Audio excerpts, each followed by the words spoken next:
성경적 종말론 우리 네 번째 시간을 맞이해서 함께 말씀을 나누도록 하겠습니다. 오늘은 우리 만화 종말론 2과 그리스도의 초림으로 시작된 종말이라는 이 제목으로 말씀을 나누어 보도록 하겠습니다. 어, 종말이 예수님의 초림, 예수님의 성육신으로 말미암아 이 땅에 시작되었다라고 이렇게 말씀을 하고 있습니다. 예수님은 하나님의 때에 인간의 몸을 입고 이 땅에 오셔서 십자가 사역을 감당하심으로 하나님 나라가 이 땅에 임하게 되었습니다. 그래서 우리가 하나님의 나라가 이 땅에 임했기 때문에 종말이 시작되었다라고 이렇게 이야기를 합니다. 그래서 오늘은 이 부분에 대해서 함께 이야기를 나눠보도록 하겠습니다. 우리는 앞서 기독교 역사관은 직선적 역사관이다라고 말씀을 드렸습니다. 직선적 역사관은 시작과 끝이 분명한 역사관입니다. 어, 시간이 영원히 무한 반복되는 것이 아니고 또 우리가 시작과 끝이 분명히 있고 우리가 평가받는 이런 삶이라는 것을 성경은 분명하게 보여주고 있습니다. 역사는 창조, 타락, 구속, 완성의 방향으로 현재 흘러가고 있습니다.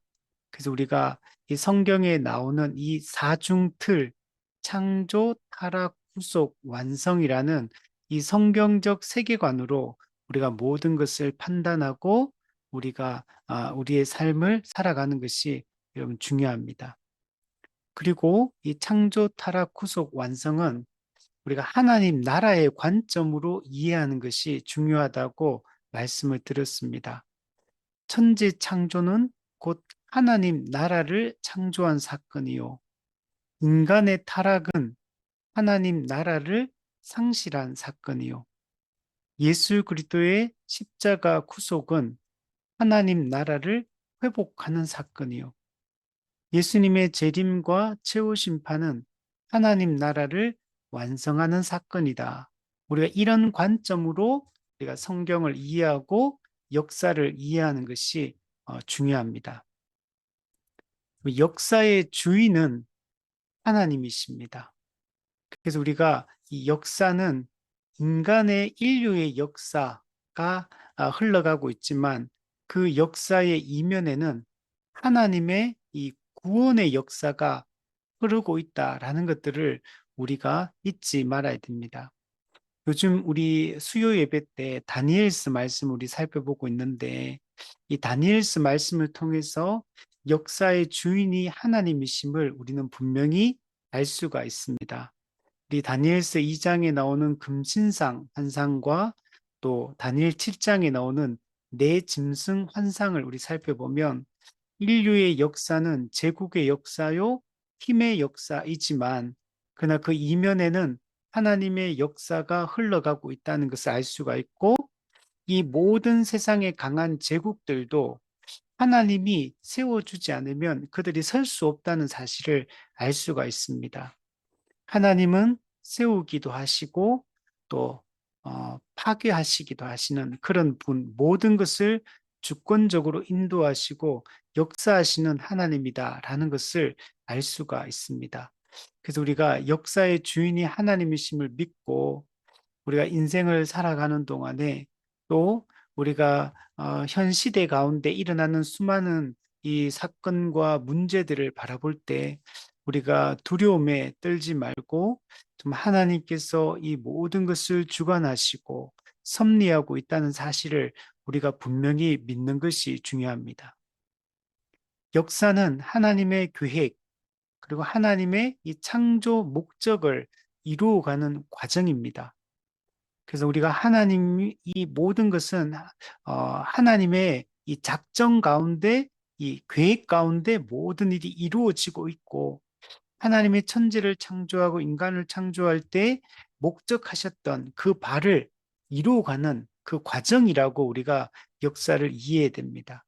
그래서 역사가 결국에는 하나님의 그 모든 뜻이 성취된다는 사실을 우리는 확신을 해야 됩니다. 그리고 역사의 중심은 예수 그리스도이십니다. 인류 역사는 하나님의 창조와 또 인간의 타락과 그리고 예수 그리스도를 통한 이 회복과 완성, 우리가 이런 관점으로 이해를 해야 됩니다. 그래서 예수 그리스도가 이 땅에 오시고 우리의 모든 죄의 문제를 해결하기 위하여 십자가의 화목 제물로 죽으시고 하나님의 진노의 문제를 해결하시고 하나님과 우리와의 관계를 회복하신 그 예수 그리스도의 구속 사역, 그것이 우리에게 가장 중요한 이 사건임을 우리가 분명히 알아야 됩니다. 그래서 예수 그리스도를 중심으로 이 모든 역사가 이 전개되고 있다라는 것들을 우리가 봐야 됩니다. 그리고 역사의 이 종말이 시작된 것도 예수 그리스도가 이 땅에 오심으로 성육신하시고 십자가에 못 박혀 죽으시고 부활하심으로 말미암아 종말이 시작되었다. 사탄이 이 세상에서 왕노릇하던 것들이 끝나고 또 잃어버린 하나님의 그 통치가 예수 그리스도의 그 역사를 통해서 회복되었음을 그래서 그리스도의 오심으로 역사의 종말이 시작되었다라는 것들을 우리가 분명히 아는 것이 중요합니다. 근데 예수 그리스도의 오심으로 역사의 종말이 시작됐는데 그 그리스도의 오심은 두 단계로 이루어집니다. 초림과 재림이라는 이 두 단계로 이루어져 있다라는 것들을 알 수가 있습니다. 예수님의 오심이 두 단계로 이루어져 있기 때문에 여러분 종말도 두 단계로 여러분 이루어지는 것입니다. 만약에 예, 예수님의 오심이 한 번으로 모든 게 종결된다면 종말도 한 단계로 그냥 모든 것이 끝나게 됩니다. 근데 예수님의 오심이 두 단계로 이루어지기 때문에 종말도 두 단계로 이루어지게 됩니다. 예수님의 초림을 통해 종말이 시작되고 예수님의 재림을 통해서 종말이 완성되는 것입니다. 그래서 예수님의 초림, 재림, 종말의 시작, 종말의 완성, 이 두 단계로 이 역사의 종말이 이루어진다는 사실을 우리가 분명히 알아야 됩니다. 예수님의 초림은 종말의 시작이기 때문에 우리가 이것을 시작된 종말론, 실현된 종말론이라고 우리가 부릅니다. 그 예수님의 재림을 통해 종말이 완성되는데 이것은 아직 이루어지지 않은 일입니다. 그래서 이것을 미래적 종말론이라고 이렇게 표현하고 또 예수님의 이 초림이 있었기 때문에 예수님의 종말의 완성도 분명하게 보증이 여러분 되고 있습니다. 그래서 반드시 종말이 시작되고 완성을 이루지 못하고 실패하는 것이 아니라 초림으로 종말이 시작되었기 때문에 재림을 통해 종말이 반드시 여러분 완성이 됩니다. 하나님의 나라가 시작되었고 하나님 나라는 반드시 완성되고 우리는 그 나라에서 영원히 삼위 하나님과 함께 우리 모든 성도들과 함께 우리가 살게 될 것입니다. 또한 종말의 시작으로 사탄의 권세가 깨어지기 시작했고 종말의 완성으로 사탄의 권세가 완전히 멸망하게 될 것입니다. 그래서 우리가 이것을 분명히 믿고 우리가 살아가야 되고 우리가 성경을 읽을 때 항상 이 종말이 이 두 단계로 이루어지고 있고 이 종말의 시작과 완성이 어떻게 성취되어져 가는가 이런 관점으로 우리가 성경을 살피는 것이 중요합니다. 오늘은 성경이 보여주는 이 종말론의 핵심 내용에 대해서 우리 말씀을 살펴보려고 합니다. 우리가 이게 성경적 종말론이라고 할 때 우리가 알아야 될 많은 내용들이 있는데 세부적인 내용들도 있고 있는데 우리가 오늘은 이제 2과에서는 이 종말론의 핵심적인 내용들, 큰 틀에서 우리가 반드시 우리가 알아야 될 이 중요한 개념들을 살펴보려고 합니다. 그래서 2과에서 이 내용들을 살펴보는데 세 가지를 이야기를 하고 있습니다. 그래서 오늘 한 가지를 살펴보고 다음 주에 두 번째, 세 번째 우리 요소를 한번 살펴보도록 하겠습니다. 우리 오늘 첫 번째로 우리가 살펴보려고 하는 것은 종말은 예수님의 초림으로 시작되었다. 우리가 이 부분에 대해서 한번 살펴보려고 합니다. 예수님 초림하셨기 때문에 종말이 시작되었다. 이게 어떤 의미를 가지는지를 오늘 구약 성경 전체를 살피면서 왜 초림으로 종말이 시작되었다라고 말하는지 그 구약의 근거들을 한번 살펴보려고 합니다. 자, 예수님의 초림으로 종말이 시작되었다. 이것은 무엇을 의미하느냐? 구약 성경을 보면 종말에 일어날 여러 가지 일들이 여러분 기록이 되어 있습니다. 그러면 구약에 기록되어 있는 그 내용들이 언제 성취되는가를 살펴보면 종말이 언제 시작되는지를 알 수가 있는 겁니다. 근데 구약에 이 기록되어 있는 종말에 일어날 일들이 예수님의 초림으로 성취되었다라고 성경이 말한다는 것. 그래서 예수님이 초림으로 종말에 일어날 거라고 예언되어 있던 내용들이 성취되었기 때문에 예수님의 초림이 곧 종말의 시작이다라고 이렇게 이야기를 할 수가 있는 겁니다. 그래서 우리가 보통 잘못 오해를 하면 종말을 어, 재림 때라고 생각할 수가 하기가 쉽잖아요. 예수님 재림하기 직전 그때를 종말이다 이렇게 우리가 생각하기 쉬운데 성경에서는 그렇게 이야기하지 않고 예수님의 초림부터 그리고 예수님 재림 때까지 이 전체 기간을 성경에서는 종말이라고 얘기를 한다는 겁니다.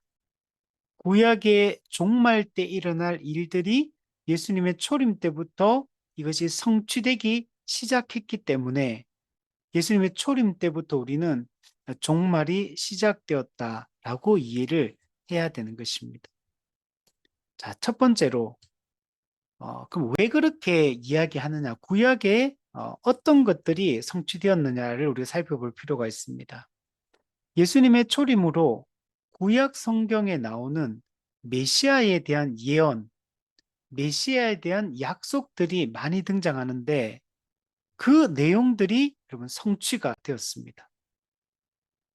메시아 예언 구절들, 메시아에 관한 예언과 약속들, 이것들이 예수님의 초림으로 성취되었기 때문에 종말이 시작되었다라고 말할 수가 있는 겁니다.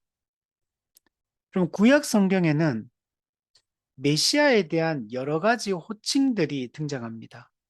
메시아, 즉 그리스도, 기름 부음 받은 자, 하나님과 죄인 사이를 중보하는 그 참된 중보자, 그 메시아에 대한 여러 가지 호칭들이 등장하거든요.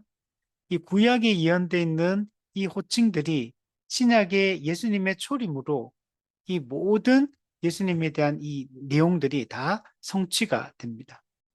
그럼 먼저 예수님이 구약 성경에 어떤 분으로 묘사되어 있는가를 우리가 한번 살펴보면 창세기 3장 15절에 처음으로 등장을 합니다. 여자의 후손은 내 머리를 상하게 할 것이요. 너는 그의 발꿈치를 상하게 할 것이니라.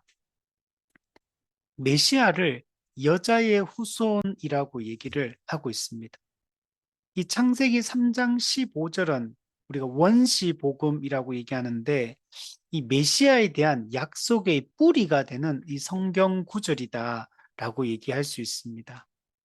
하나님께서 여자의 후손을 보내어 주실 것이고 사탄의 권세를 멸할 것이고 또 인류를 구원해 주겠다라는 이 약속을 담고 있습니다.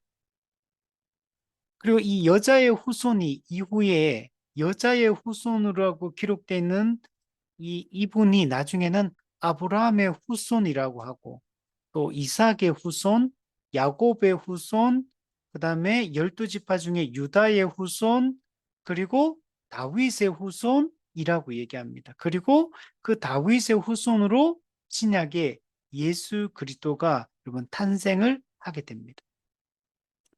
이분이 바로 메시아, 하나님과 이 죄인 사이의 이 참된 중보자, 이분에 의해서 하나님 나라가 회복될 것이고 종말이 시작될 것이다. 자기 백성에 대한 구원이 시작될 것이고 또 하나님을 대적하는 이 악한 권세에 대한 이 심판이 시작될 것이다. 라고 이렇게 말씀을 하고 있습니다. 두 번째는 창세기 49장 10절에 보면 실로가 오시기까지 해서 이 실로가 바로 메시아를 여러분 지칭하고 있습니다. 규가 유다를 떠나지 아니하고 통치자의 지팡이가 그 발 사이에 떠나지 아니하시기를 실로가 오시기까지 이르리니.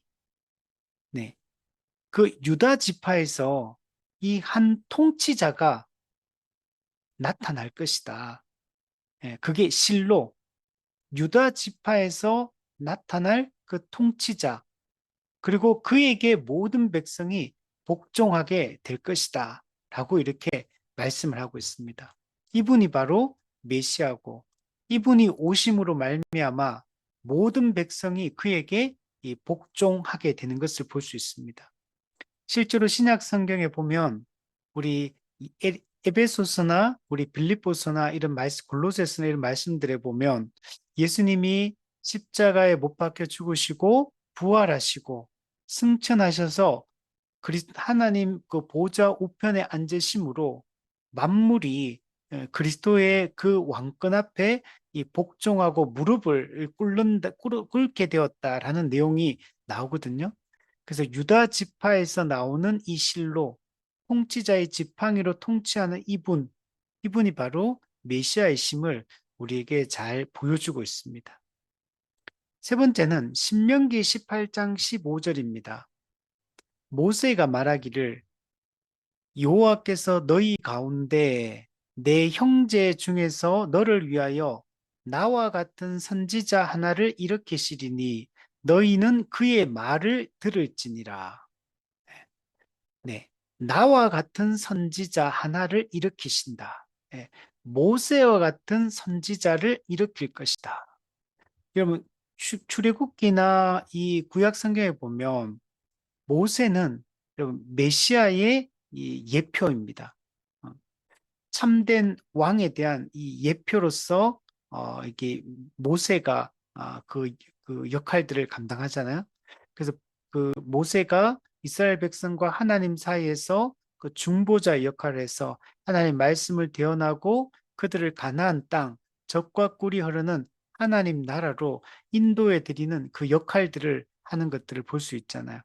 그래서 모세와 같은 그런 역할을 하는 그 선지자가 장차 일어나게 될 것이고 그에 의해서 하나님 나라가 회복되고 그의 백성이 그 나라에 들어가게 될 것이다 라고 말씀하면서 너희는 그의 말을 들을지니라.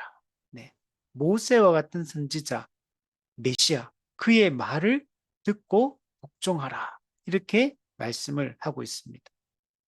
시편 110편 4절에는 뭐라고 얘기냐면 너는 멜기세덱의 서열을 따라 영원한 제사장이라 하셨도다. 네. 멜기세덱의 반차를 따르는 영원한 제사장 예수 그리스도를 상징하고 있습니다. 그럼 예수님은 구약의 그 아론의 반차를 레위 지파 아론의 그 반차를 따르는 제사장이 아니라 예수님은 멜기세덱의 반차를 따르는 영원한 대제사장이다 라고 말씀하고 있어요. 예수님은 자신이 흠없는 희생제물, 화목제물이 되셨을 뿐만 아니라 그분은 또한 영원한 대제사장이 되어서 죄인을 하나님 앞에서 그 제사의 그 희생 제사를 완성하시는 분으로 성경이 묘사하고 있는 걸 볼 수 있습니다. 그래서 예수 그리스도를 통해서 모든 죄 문제가 해결되어지고 죄인들이 하나님 앞에 나아갈 수 있는 길을 열어주시게 됩니다.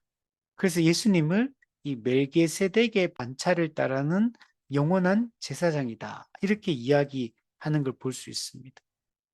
또 사무엘 하 7장 12절에 보면 내 수완이 차서 내 조상들과 함께 누울 때에, 즉 다윗이 죽어서 이제 조상들과 함께 있게 될 때에 내가 내 몸에서 날 내 씨를 내 뒤에 세워 그의 나라를 견고하게 하리라. 네, 다윗의 몸에서 날 내 씨, 즉 다윗의 후손으로 메시아가 오실 것이고 그 메시아가 오셔서 영원한 나라, 견고한 나라를 세울 것이다 라고 말씀을 하고 있습니다. 이사야 7장 14절에는 처녀가 잉태하여 아들을 낳을 것이요 그의 이름을 임마누엘이라 하리라. 네. 처녀가 아들을 낳을 건데 그 아들의 별명이 뭐냐면 임마누엘, 하나님이 우리와 함께 하시다. 예수님을 메시아를 통해서 처녀가 낳은 이 아들을 통해 하나님이 죄인들과 영원히 함께 하실 것이라고 말씀을 하고 있습니다. 아담과 하와의 타락으로 말미암아 하나님과의 모든 관계가 깨어졌는데 그 처녀가 잉태하여 낳는 그 아들을 통해서 그 하나님과의 관계가 다시 회복될 것이고 우리는 하나님을 다시 아버지라 부를 수 있게 될 것이다 라고 말씀을 하고 있습니다. 이사야 9장 6절에는 한 아기가 우리에게 낳고 한 아들을 우리에게 주신 바 되었는데 네. 한 아기 한 아들이 태어날 건데 그는 기묘자라 모사라 전능하신 하나님이라 영존하시는 아버지라 평강의 왕이라 불리게 될 거라고 말씀하고 있습니다. 처녀의 몸을 통해 이 땅에 태어난 그 한 아기 예수 그리스도가 우리의 기묘자, 모사, 전능하신 하나님, 영존하신 아버지, 평강의 왕이시다. 즉, 그 한 아기가 영원하신 하나님이시고 그 한 아기에 의하여 하나님 나라가 회복될 것이고 종말이 시작되고 완성되게 될 것이다 라고 말씀을 하고 있습니다. 이사야 11장 1절에도 이새의 줄기에서 한 싹이 나며 그 뿌리에서 한 가지가 나서 결실할 것이요. 여러분, 이새의 줄기, 다윗의 아버지 이새의 줄기, 즉 다윗의 자손으로 태어난다는 거죠. 그 한 싹, 그 뿌리에서 한 가지가 날 건데 근데 결국 결실, 열매를 맺게 될 것이다 라고 말씀하고 있습니다. 다니엘서 7장 13절 인자 같은 이가 하늘 구름을 타고 와서 옛적부터 항상 계신 이에게 나아가 그 앞으로 인도되매 그에게 권세와 나라와 영광을 주고 네. 인자 같은 이 하늘 그 성전에 옛적부터 항상 계신 하나님 앞으로 나아갔을 때 하나님께서 인자 같은 이 곧 예수 그리스도 메시아에게 나라와 권세와 영광을 줄 것이고 종말이 완성되게 될 것을 이야기를 해주고 있습니다. 미가서 5장 2절에는 너는 유다 족속 중에 작을지라도 이스라엘을 다스릴 자가 내게서 내게로 나올 것이라. 유다 지파 가운데 이스라엘을 다스릴 자, 이스라엘은 즉 하나님 나라 백성을 얘기하거든요. 하나님의 백성을 다스릴 자가 나올 거다. 근데 그는 그의 근본은 상고의 영원에 있느니라. 즉, 이 이스라엘을 다스릴 자는 영원하신 분이라는 것. 태초부터 영원 전부터 존재하시던 그런 분이고 그가 통치권을 가지고 자기 백성을 통치하게 될 것이다 라고 말씀하고 있습니다. 말라기 3장 1절에는 너희가 구하는 바 주가 갑자기 그의 성전에 임하시리니 주에 곧 너희가 사모하는 바 언약의 사자가 임하실 것이라. 이분은 언약을 성취하는 분이고 이분이 참된 우리의 왕이시오 이 주이시다. 그분이 갑자기 임하실 거는 갑자기 임해서 구속 사역을 성취하시고 갑자기 임하셔서 하나님 나라를 완성하실 것임을 우리에게 말씀해 주고 있습니다. 자, 이와 같이 구약 성경에는 이 메시아에 대해서 수많은 이 예언들과 이 구절들이 있거든요. 이 구절들이 예수님이 이 땅에 오심으로 예수님의 초림으로 이 모든 것이 성취가 되는 것을 볼 수가 있습니다. 그래서 예수님의 초림으로 이 모든 구약의 메시아 예언 구절들이 성취되었기 때문에 메시아의 초림이 곧 하나님 나라의 회복이요 종말의 시작임을 우리에게 보여주고 있는 겁니다. 근데 구약 성경에는 이 메시아에 대해서 좀 더 구체적으로 그가 어떻게 이 땅에 오실지에 대해서도 또 설명을 해줍니다. 이사야 7장 14절에 처녀가 잉태하여 아들을 낳을 것이다. 처녀의 몸을 통해 이 땅에 태어나실 것이 예언되어 있습니다. 예수님은 성령으로 잉태되어 이 땅에 오십니다. 예수님은 죄인을 사람을 구원하기 위하여 완전한 사람이 되시기 위하여 사람의 몸을 통해 태어나시고 그러나 또 죄가 없는 우리의 대속을 하기 위해서 죄가 없는 분으로 오셔야 되기 때문에 성령으로 잉태되고 처녀의 몸을 통해 이 땅에 태어나시게 될 것이 이미 이사야 7장에 여러분 예언이 되어 있습니다. 미가서 5장 2절에는 베들레헴 에브라다야 너는 유다 족속 중에 작을지라도 예수님은 유다 지파에 속한 베들레헴 즉 구약의 옛날 에브라다 베들레헴에서 태어나게 될 것이 예언이 되어 있습니다. 실제로 예수님은 이 베들레헴에서 우리 마태복음 보면 태어나게 됩니다. 그리고 예수님은 베들레헴에 태어났다가 유대 임금 왕의 죽이려고 했기 때문에 애굽으로 피신했다가 나중에 다시 돌아와서 나사렛에서 실제로 이제 어린 시절들을 보내게 되고 그리고 나중에 공생애가 시작되면 이제 갈릴리 가버나움을 중심으로 예수님의 본격적인 이 공생애 사역이 시작이 되는 것을 볼 수가 있습니다. 그래서 예수님이 이 유다 지파 베들레헴에 태어날 것도 예언이 되어 있고 스가랴 9장 9절에는 보라 내 왕이 내게 임하시나니 네, 이분은 우리의 왕이신데 근데 겸손하여서 나귀를 타실 것이다. 예수님이 십자가에 못 박히기 위해 예루살렘으로 올라가시고 예루살렘에 입성을 하게 되는데 그때 예수님은 어, 어린 낙 아무도 타지 않은 낙이 작은 새끼를 타고 예루살렘으로 입성하셔서 그 십자가 사역을 감당하시는 것들을 볼 수 있습니다. 예수님은 원래 왕이십니다. 예수님은 하나님이시오, 왕이시오, 창조주이십니다. 근데 그분은 죄인을 구원하기 위해 겸손하게 이 땅에 낮아지셔서 이 땅에 오셨고 그 낮아짐의 절정으로 십자가에 못 박혀 죽으심으로 죄인이 지극히 높으신 하나님 앞에 설 수 있는 길을 열어주신 것입니다.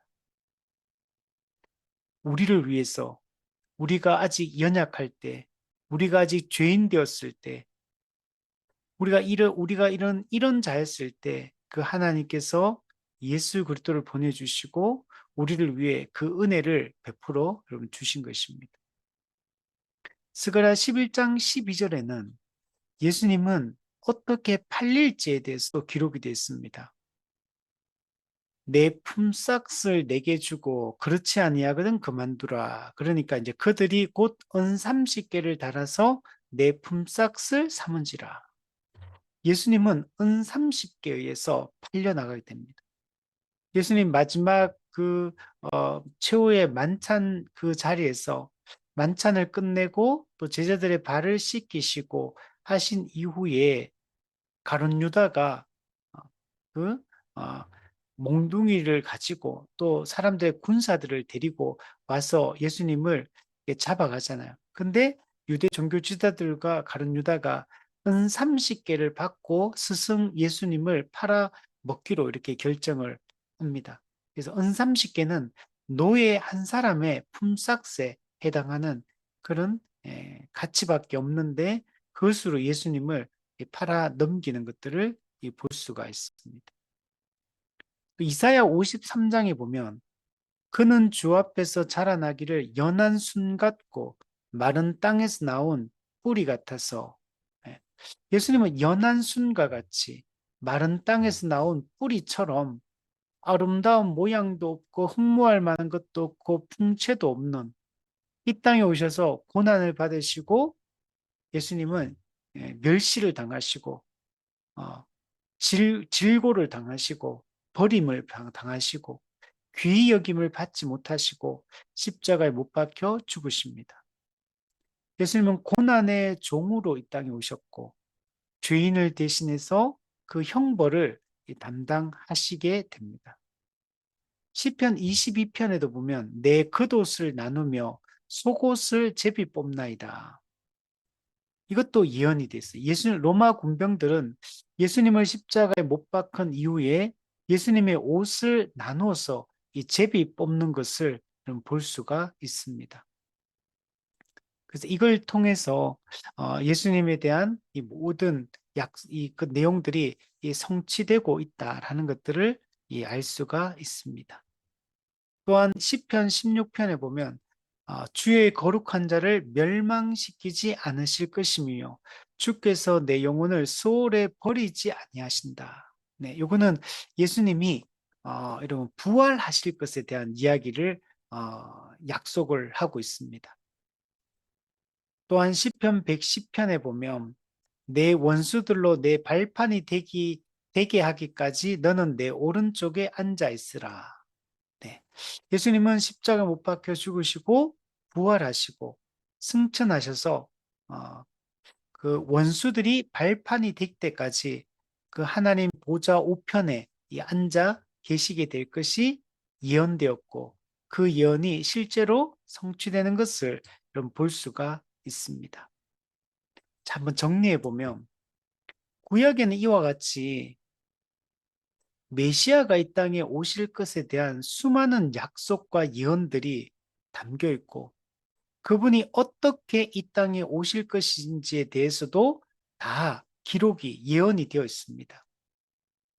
그냥 구약에 예언된 메시아 예언 구절들이 신약에서 예수 그리스도가 이 땅에 탄생하시고 그분이 사생애와 공생애 그리고 그 이 땅에 오신 절정, 십자가의 죽으심과 부활과 승천과 이 모든 것들이 구약에 예언되었던 이 모든 예언들이 예수님의 오심으로 말미암아 모두 다 성취가 되게 된 겁니다.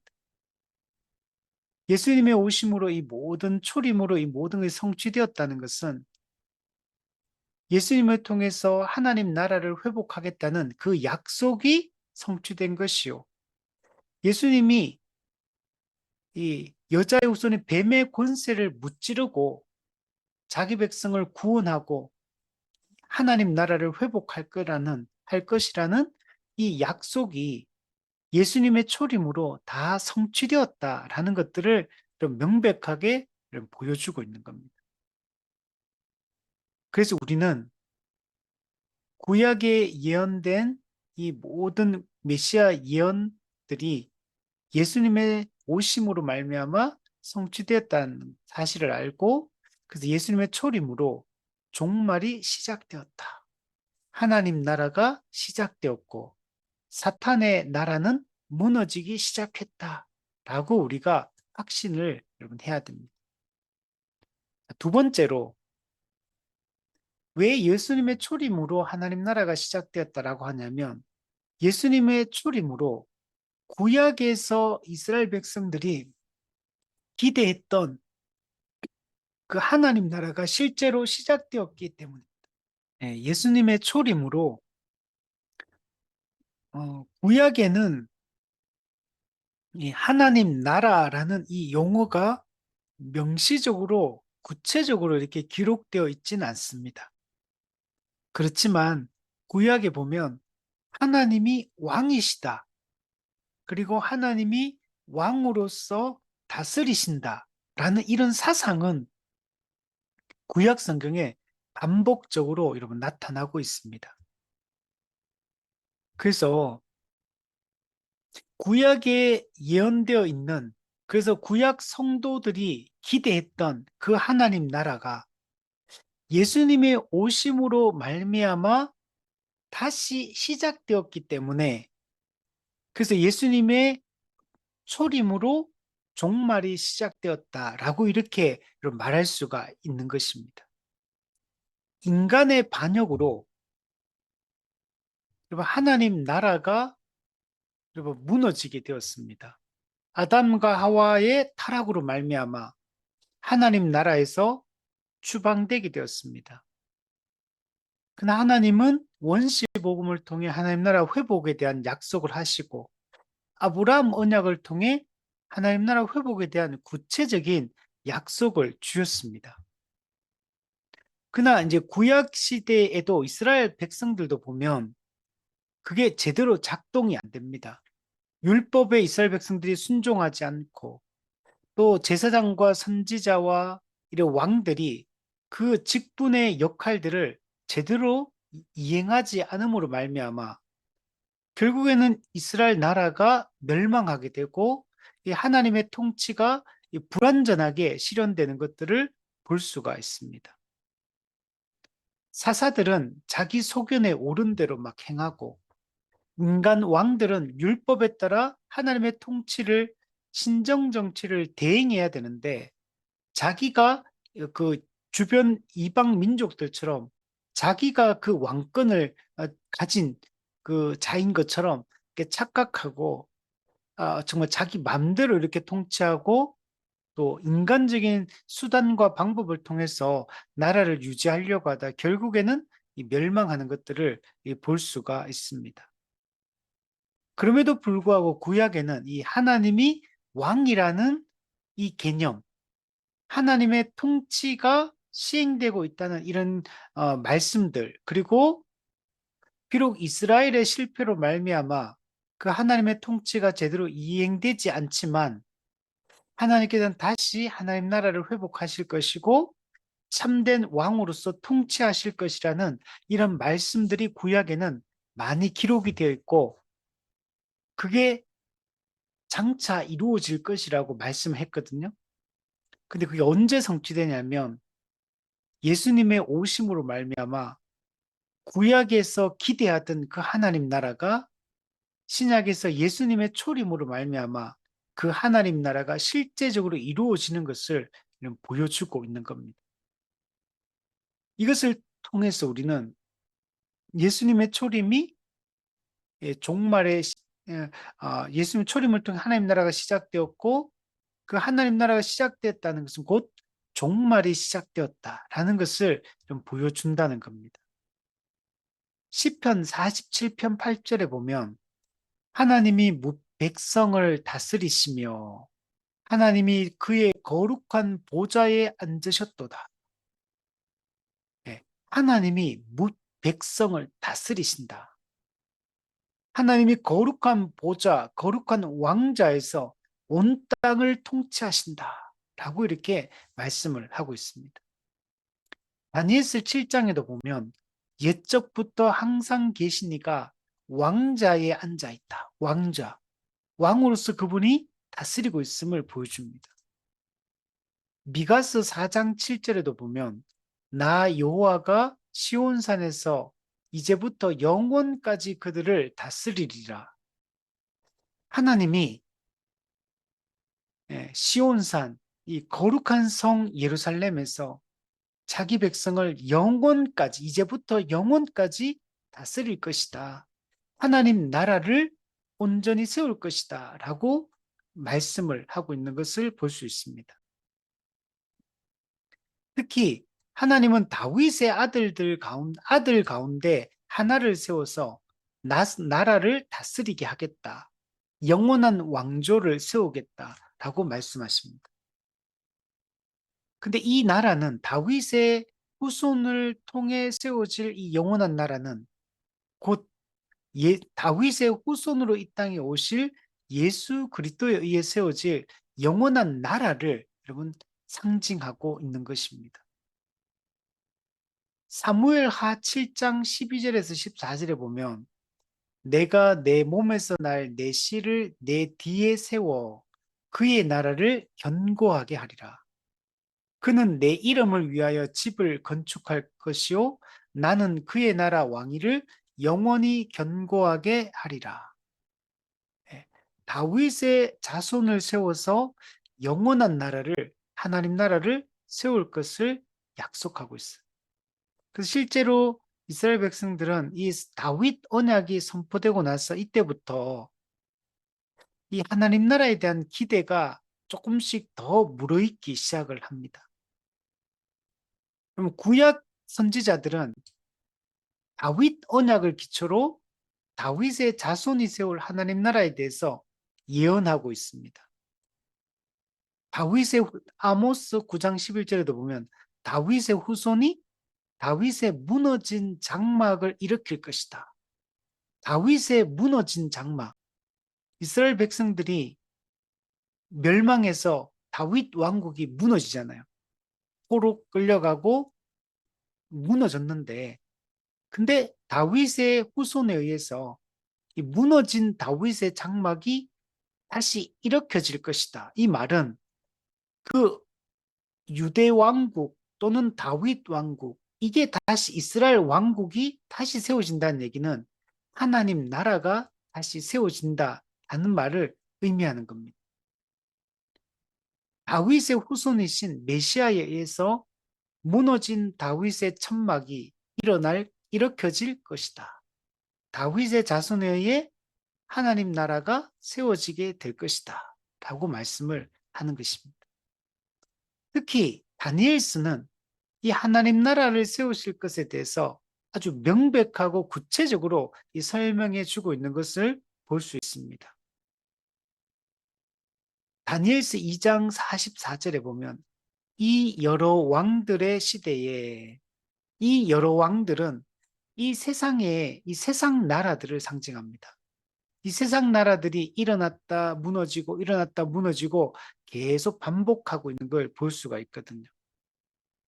근데 이 세상 제국이 세워졌다가 무너지고 세워졌다 무너지고 이게 계속 무한 반복이 되고 있는데 근데 이 모든 나라를 쳐서 무너뜨릴 것이고 하늘의 하나님이 한 나라를 세우실 것이다 라고 말씀하고 있습니다.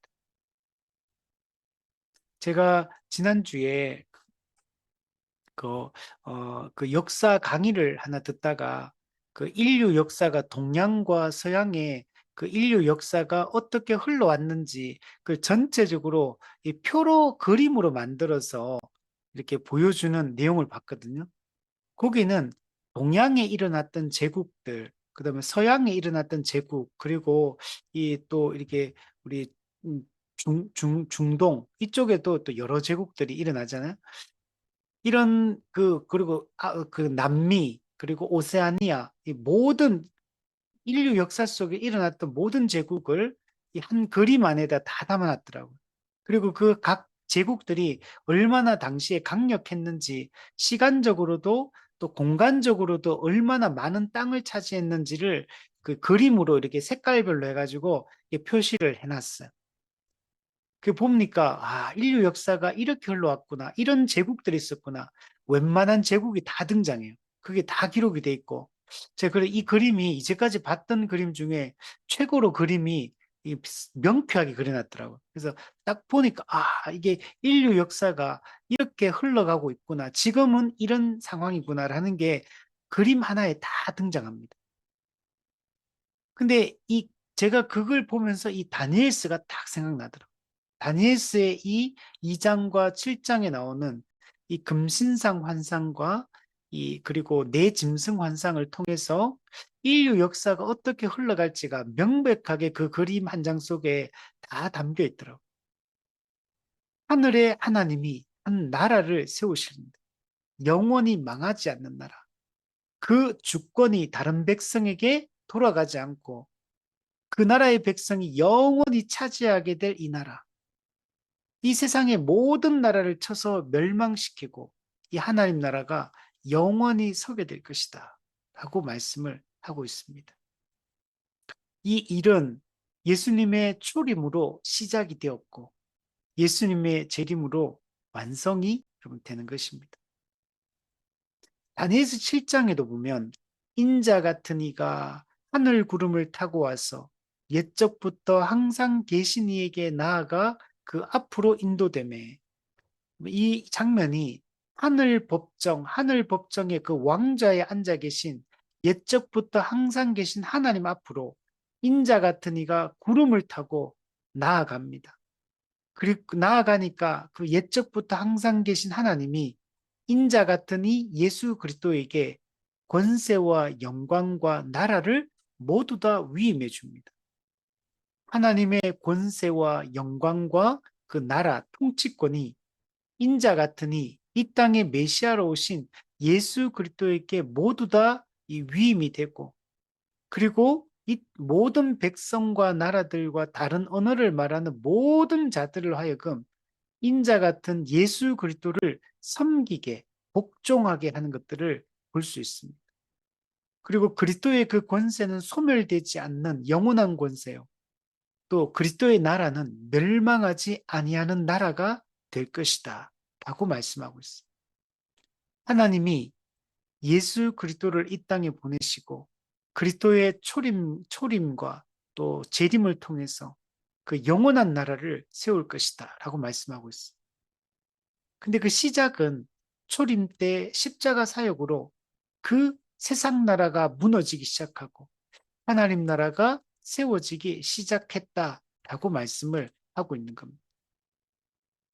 그래서 이 다윗 언약, 다윗의 후손으로 오실 한 아들에 의해서 영원한 나라가 세워진다는 이 다윗 언약은 최종적으로 예수 그리스도를 통해서 완전하게 성취가 되는 것입니다. 창세기 12장에서 말했던 아브라함 언약, 땅과 자손과 주권에 대한 그 약속이 예수 그리스도에 의해서 완전히 성취되는 것을 볼 수 있습니다. 그래서 신약의 마태복음 1장에 보면 족보가 등장하는데 그게 보면 1장 1절에 보면 아브라함과 다윗의 자손 예수 그리스도의 계보라. 아브라함 언약을 성취하시고 다윗의 언약을 성취하시는 그 예수 그리스도. 아브라함의 자손이요 다윗의 자손으로 이 땅에 오실 그 예수 그리스도에 의해서 다윗 언약의 핵심, 다윗의 아들이 영원한 나라를 세울 것이다. 아브라함 언약의 핵심인 땅 자손 복을 성취할 것이라는 이 약속이 아브라함 자손에 의해서 이게 예수 그리스도에 의해서 완전히 성취되었다라는 것들을 알 수가 있는 것입니다. 그래서 예수 그리스도를 통해서 하나님 나라 회복에 대한 이 약속들이 다 성취되고 있다는 사실들을 우리는 알 수가 있어. 그러므로 우리는 예수님의 초림이 곧 종말이 시작되고 하나님 나라 회복이 시작된 시점이라는 것들을 알 수가 있는 겁니다.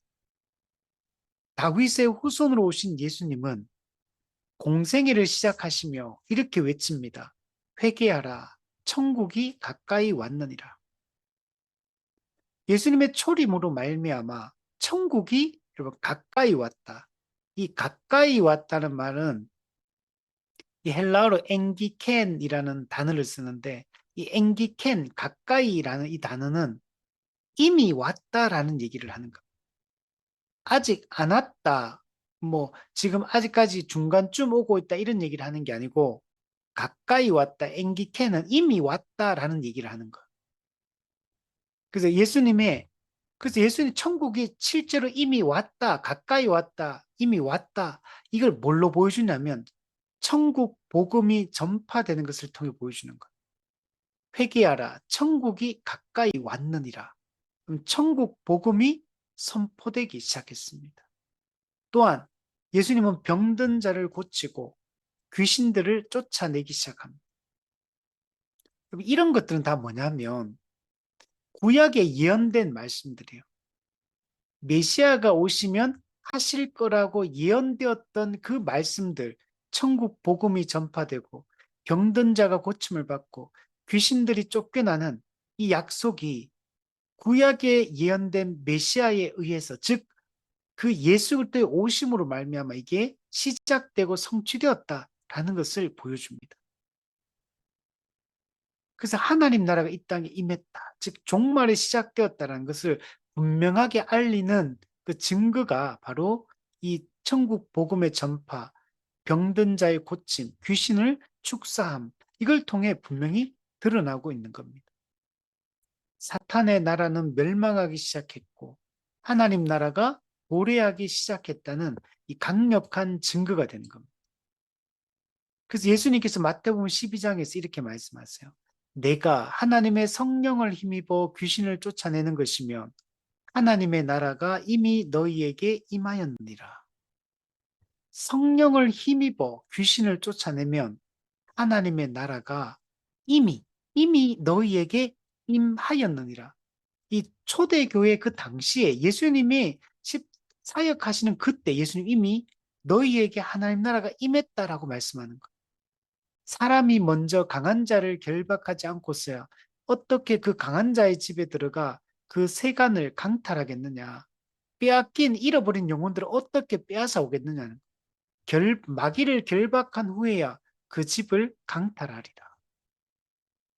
누가복음 11장에도 보면 강한 자가 무장을 하고 자기 집을 지킬 때는 그 소유가 안전하되 더 강한 자가 와서 그를 굴복시킬 때는 그가 믿던 무장을 빼앗고 그의 재물을 나누느니라. 여러분, 마귀는 강한 자입니다. 근데 마귀는 무장해서 강한 자고 자기 소유를 안전하게 지키는 자인데, 근데 더 강한 자가 쳐들어오면 그 마귀를 굴복시키고 그의 무장을 해제하고 그가 소유하고 있던 모든 것들을 빼앗아 올 수 있다라고 얘기하는 거예요. 누가 더 강한 자냐? 예수 그리스도가 더 강한 자입니다. 그래서 예수님은 창세기 3장 15절에 원시복음, 여자의 후손이 뱀의 머리를 상하게 할 것이다. 이게 예수님 십자가 초림 사역을 통해서 이게 성취가 된 겁니다. 자, 마지막 세 번째. 예수님의 초림으로 종말이 시작되었다라는 것을 우리가 어떻게 알 수 있냐면 구약 성경에 보면 마지막 때, 마지막 날에 대한 얘기를 많이 하고 있습니다. 그 여호와의 날, 어둡고 캄캄한 날, 마지막 날, 마지막 때, 여호와의 날, 이런 이 이야기들이 구약 성경에 많이 등장하거든요. 근데 이 구약에 예언된 마지막 날에 일어날 것이라고 예언했던 것들이 예수님의 초림으로 말미암아 다 성취가 됩니다. 즉, 그러면 예수님이 이 땅에 초림했다는 얘기는 그러면 마지막 날이 왔다는 걸 얘기하는 거예요. 종말이 도래했다라는 얘기를 하는 겁니다. 마지막 날에 일어날 모든 예언들은 예수님의 오심으로 다 성취가 되기 때문에 예수님의 오심은 곧 마지막 날을 이런 몰고 온 날이 되는 겁니다. 구약 성경에 보면 마지막 날에 어떤 일이 일어나냐면 하나님의 백성들이 환난과 박해를 받게 될 것이다. 그리고 거짓 교사들이 일어나 거짓 가르침으로 사람들을 미혹할 것이라고 말씀해요. 그래서 구약의 거짓 선지자들은 뭐라 하냐면 메시아는 오지 않는다. 이게 거짓 예언들을 퍼뜨리고 하나님 우리를 돌보지 않는다. 이렇게 퍼뜨렸어요. 그러나 구약에 보면 이런 일이 있고 난 이후에 이스라엘이 즉 하나님의 백성들이 하나님을 간절히 찾게 될 것이다. 그리고 그들이 구원을 받게 될 것이다. 라고 말씀하세요. 그러니까 환난과 박해를 받게 될 것이고 거짓 교사들이 일어나 거짓 가르침으로 미혹할 것이고 그래서 많은 사람들이 여기에 미혹을 당하겠지만 그러나 마지막 때에 백성들이 하나님을 간절히 찾고 회개하고 돌이켜서 구원을 받게 될 것이라고 말씀하고 있습니다. 이 약속들이 예수님의 초림으로 다 성취가 되는 겁니다. 호세아 3장에 보면 이스라엘 자손들이 많은 날 동안 왕도 없고 지도자도 없고 제사도 없고 추상도 없고 에봇도 없고 드라빈도 없이 지내다가 그 후에 이스라엘 자손이 돌아와서 그들의 하나님 여호와와 그들의 왕 다윗을 찾고 마지막 날에는 여호와를 경외함으로 여호와와 그의 은총으로 나아가리라. 네. 구약의 이스라엘 백성들이 하나님 앞에서 율법에 순종하지도 않고 또 이렇게 타락해서 그렇게 환난과 박해를 받으며 이렇게 살다가 마지막 날이 되면 회개하고 돌아올 것이고 여호와를 경외하게 될 것이고 하나님의 은혜를 구하게 될 것이다. 이게 여러분 신약 시대에 들어오면 이게 성취가 되는 겁니다. 예수님이 오셔서 천국 복음이 전파되어지고 그 천국 복음을 듣고 사람들이 반응하기 시작합니다. 회개하고 하나님께로 그리스도께로 돌이키고 그들이 하나님의 백성으로 이렇게 세워지는 것들을 우리는 보게 되고 이것이 예수님 재림 때까지 계속 될 것이다 라고 말씀을 하고 있습니다.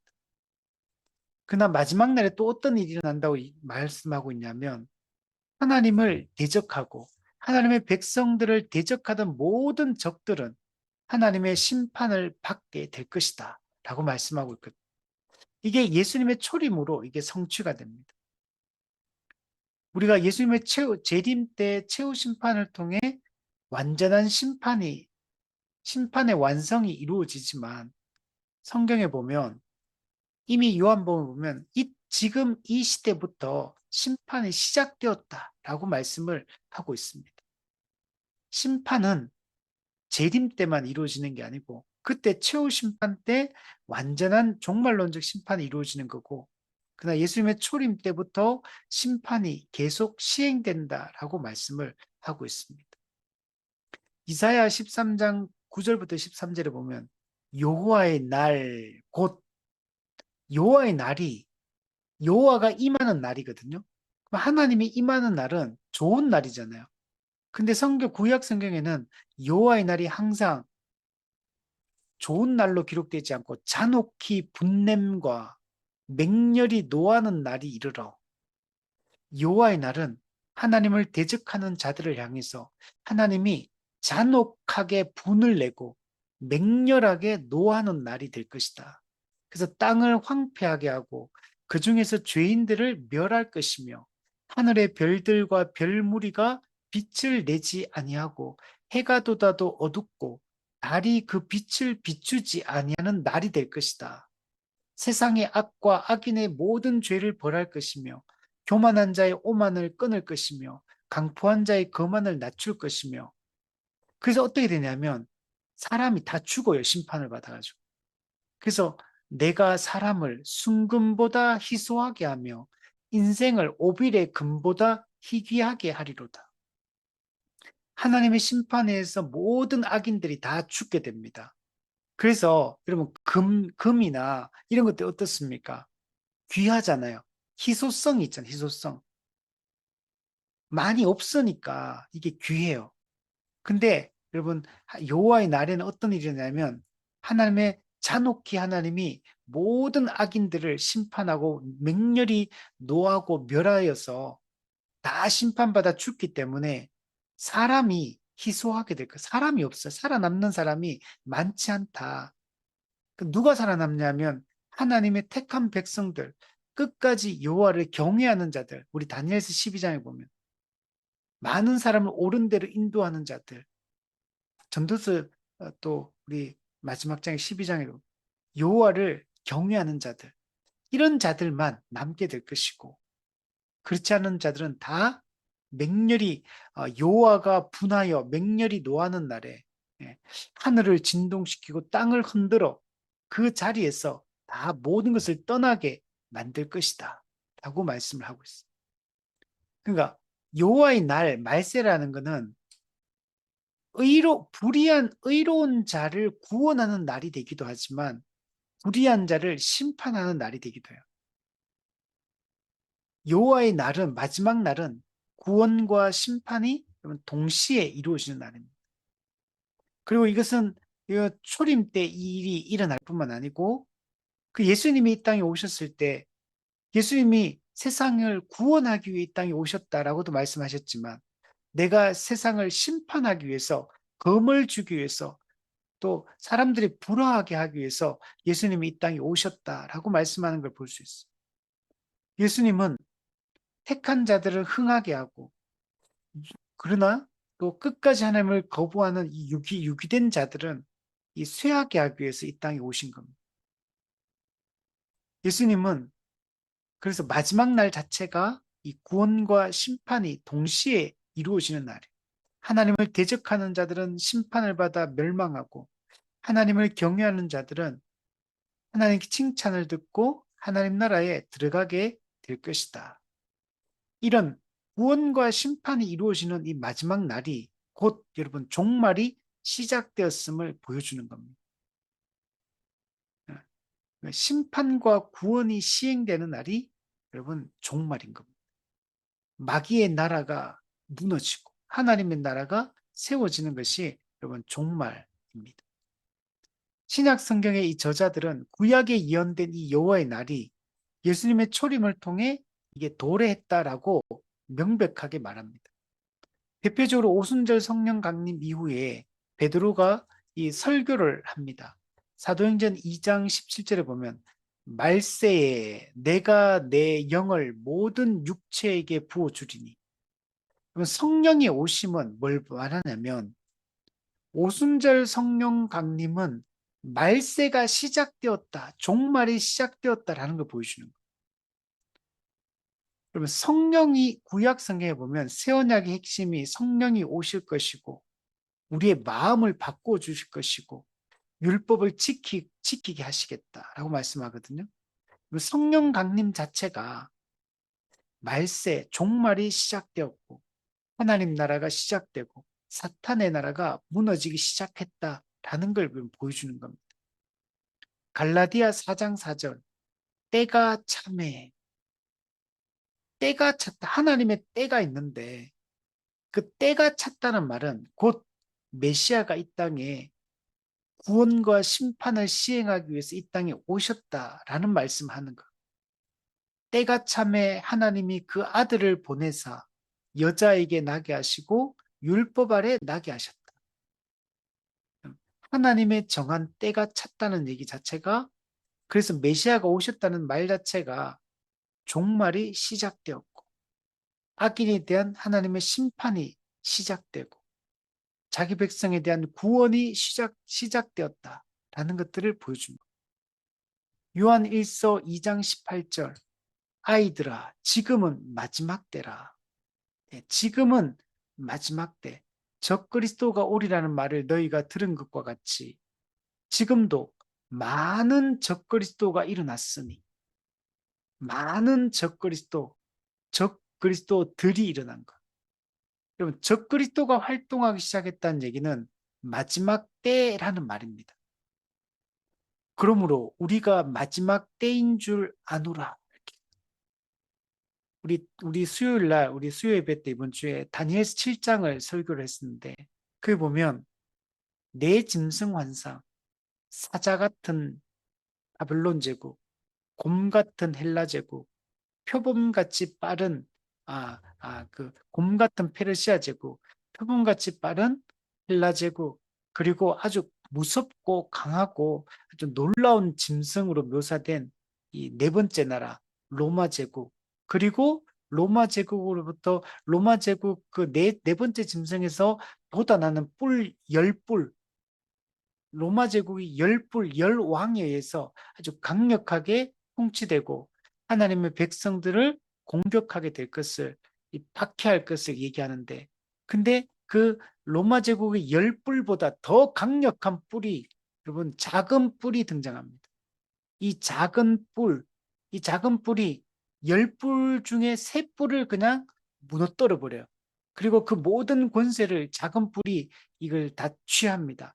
그러니까 더 강력해진 거.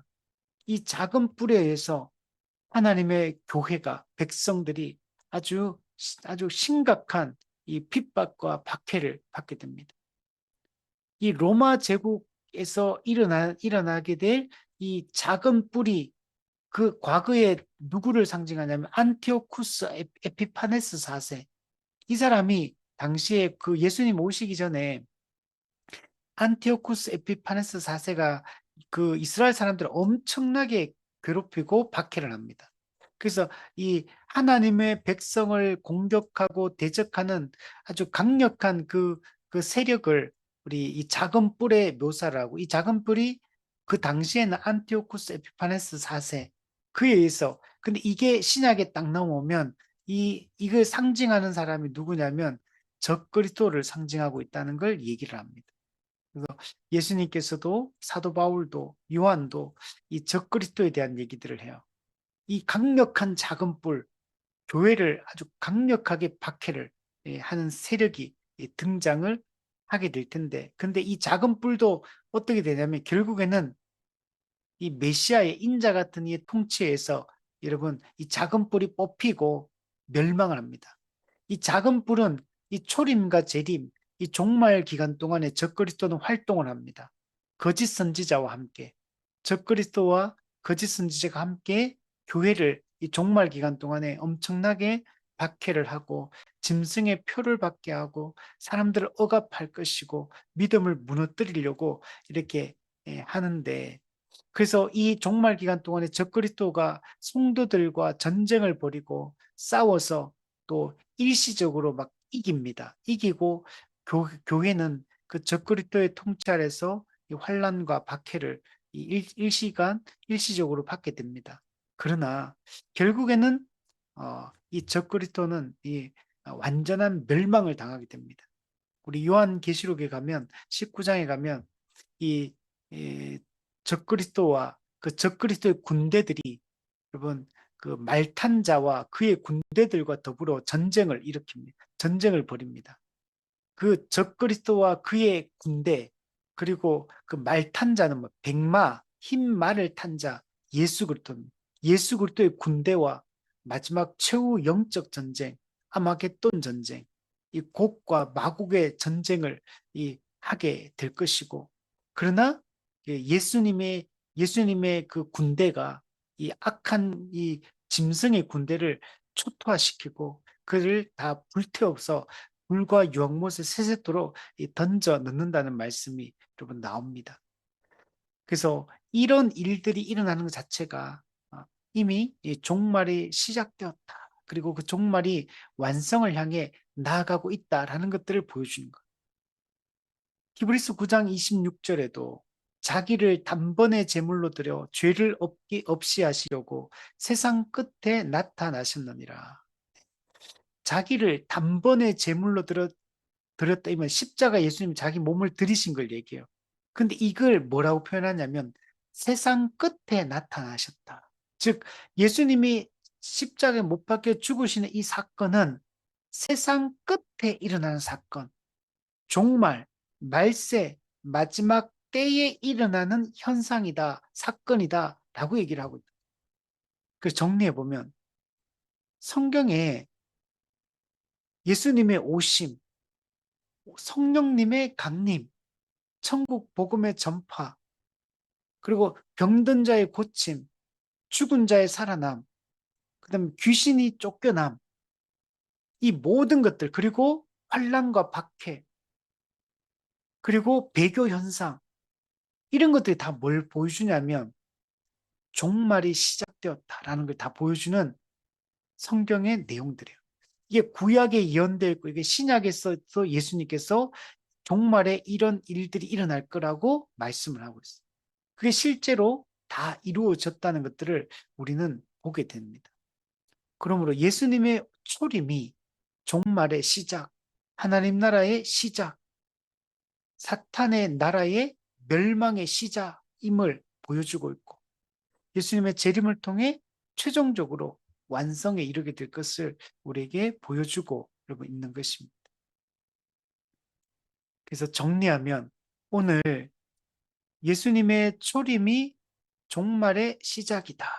예수님의 초림, 십자가 사역으로 말미암아 정말 이 세상의 끝, 사탄의 나라가 무너지고 하나님 나라가 회복되는 이 종말이 시작되었음을 우리에게 명백하게 보여주고 있는 겁니다. 그래서 우리는 이 종말에 대한 올바른 이해를 갖는 게 중요합니다. 구약에 예언되었던 메시아에 대한 이야기들, 하나님 나라 회복에 대한 이야기들, 마지막 날, 마지막 때, 여호와의 날에 대한 그 모든 이야기들이 예수님 초림 때 이것이 다 성취되었다는 것들을 성경은 명백하게 보여주고 있고, 그러므로 예수님의 초림이 종말의 시작이다. 시작된 종말론, 실현된 종말론임을 우리는 분명히 알아야 되고, 우리 이런 관점으로 우리 신구약 성경을 우리가 읽어 나가고 또 올바르게 이 흐름 가운데서 해석하는 것이 매우 중요한 것입니다. 오늘은 여기까지 우리 하도록 하겠습니다.